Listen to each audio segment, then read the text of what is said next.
Alan Mulally, during your time as Ford CEO, we've seen the automotive industry progress in terms of electric drivetrain and telematics. You look at Tesla Motors and Elon Musk and the type of innovation he has there.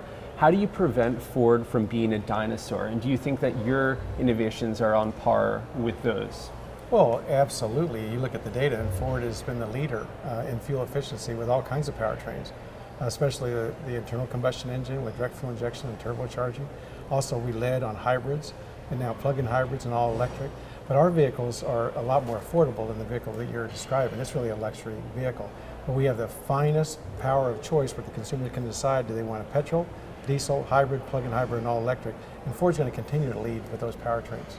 Historically, Ford has turned a profit on its larger vehicles, the F-150 Classic, but with legislative changes in CAFE standards and consumer tendencies toward more compact vehicles, how is Ford going to generate a revenue stream? And does that hinge on Sync and My Ford and those technological features? Well, I think that the consumers are going to decide which vehicle size works for them.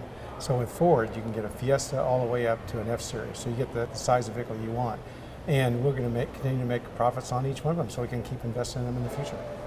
One of your biggest initiatives initially when you entered as CEO was cleansing the brands within Ford, the Land Rover, Jaguar, Aston Martin luxuries. But as the economy improves, what do you make of Lincoln's position within the brand and how important it is? Well, I think Lincoln is going to be a tremendous luxury brand for us going forward. When we had the other brands, we were investing in them and not so much in Lincoln. But now we're laser focused on the Ford brand and laser focused on a new, fully differentiated family of Lincolns. And people just love the latest one, the MKZ. You've made such a focus about expansion worldwide, and you were recently in India where compact SUVs are going to be a huge market for you. Which is going to be more important, China or India, going forward for Ford? Well, our commitment is to serve all the major markets around the world. And during that trip, I was in both India and in China.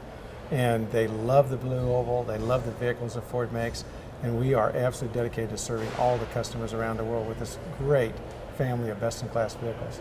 The rumor mill holds, I have to ask, that this is your swan song, that come 2014, you may be jumping ship from Ford. Does your legacy hinge on not taking a bailout when the other auto companies did in the US during the Great Recession?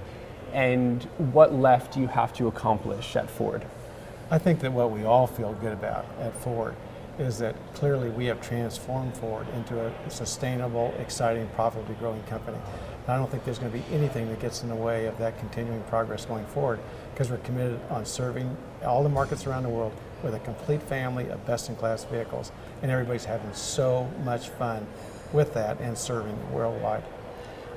So when can we expect you to stay here indefinitely?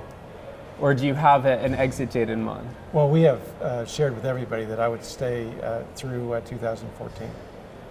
And is that a termination afterward, or is it a play shared, as it goes? Yeah, what we've shared is that I would stay at least through 2014. Yeah, correct.